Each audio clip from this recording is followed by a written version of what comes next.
रोकनी है। बेटी तो घरों को जोड़ती है। तो आइए बेटियों के सम्मान में हम एक नाटक प्रस्तुत करने जा रहे हैं जिसका शीर्षक है बेटी बचाओ बेटी पढ़ाओ। मीरा, ओ मीरा, तुमने मुन्ना को कहीं देखा क्या? पता नहीं सुबह सुबह कहाँ चला गया।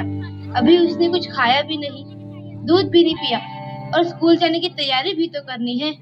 नहीं माँ, मैंने तो मुन्ना को नहीं देखा। मैं तो सुबह से बर्तन ही धो रही हूँ। माँ, मुझे भी स्कूल जाना है। मुझे पढ़ना लिखना बहुत अच्छा लगता है। मेरा भी दाखिला स्कूल में करा दो ना माँ। ए छोरी, बड़ी आई स्कूल जाने वाली, घर के काम काज अच्छे से सीख ले। आगे चलकर यही तेरे काम आने वाले।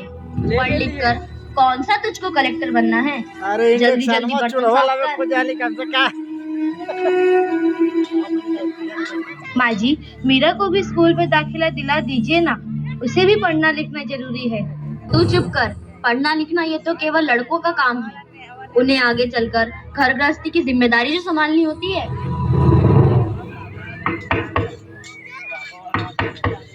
अरे, क्या हो रहा है? कौन किसकी जवाबदारी संभाल रहा है? और हमारी मीरा बेटी क्यों रो रही है?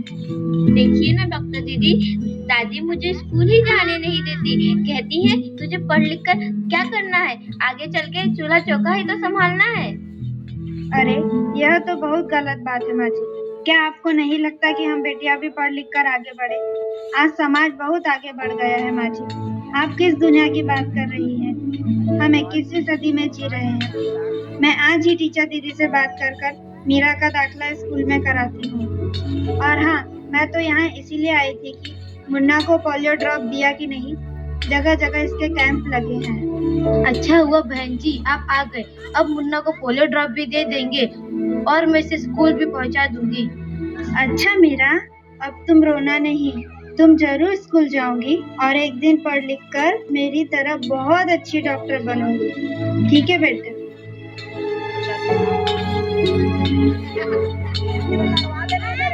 बहू, जरा एक गिलास पानी तो लाना। अभी लाई बाबूजी।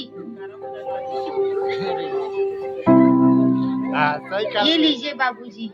अरे ये देखो, अखबार में प्यारी बेटी के बारे में कितनी सुंदर कविता आई है। आओ मैं तुम्हें यह कविता पढ़कर सुनाता हूँ। कहती बेटी बाह पसार, मुझे चाहिए प्यार दुलार। बेटी की अनदेखी क्यों करता है निष्ठुर संसार। सोचो जरा हमारे बिन बसा सकोगे घर परिवार। गर्भ से लेकर यौवन तक मुझ पर लटक रही तलवार।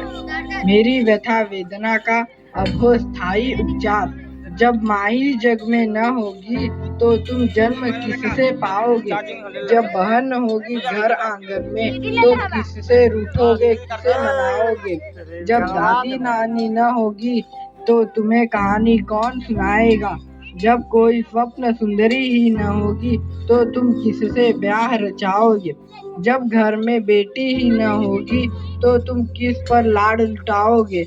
जिस दुनिया में स्त्री ही न होगी उस दुनिया में कैसे रह पाओगे। जब तेरे घर में बहू ही न होगी तो कैसे वंश आगे बढ़ाओगे।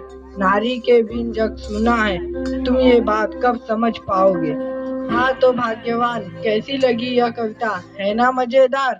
काहे की मजेदार कविता, मुझे नहीं आई पसंद। अरे कोई घर में है क्या? आइए आइए टीचर दीदी, हम आप ही का इंतजार कर रहे थे। हाँ, जरा मैं कुछ दिनों के लिए बाहर चले गई, इसलिए यहाँ नहीं आ पाई। डॉक्टर बहन जी कह रही थी आपने मीरा का अभी तक दाखिला नहीं कराया। ये तो बहुत होनहार छात्रा है, हमेशा अच्छे अंक लेके उत्तीर्ण होती है। हाँ, मैं भी तो यही चाहती हूँ कि मीरा स्कूल जाए, खूब पढ़े, पर मेरी यहाँ सुनता कौन है। हाँ हाँ, खूब पढ़ाओ लड़की को और बाहर भेजो। जब कुछ गलत सलत हो जाएगा ना तो मुंह छुपाने की भी जगह नहीं मिलेगी। अरे माँ जी, आप कहाँ की बात कहाँ लेकर बैठ गए।